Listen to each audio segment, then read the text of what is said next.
พ่อจักเทียนะไม่ได้บ้านก็พ่อจักเทียขอโทษทีเราไปถามกำนันไปเรียกกำนันไปจำเนียนเราไปถาม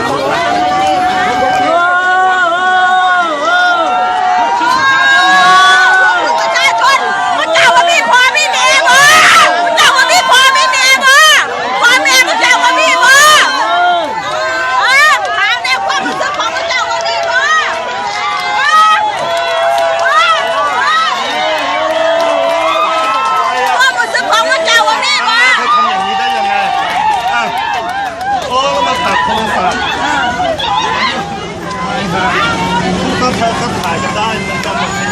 ถ่ายไปได้สำรองถ่ายไปถ่ายเลยนี่คือนี่แกดิเมืองไทยนี่คือ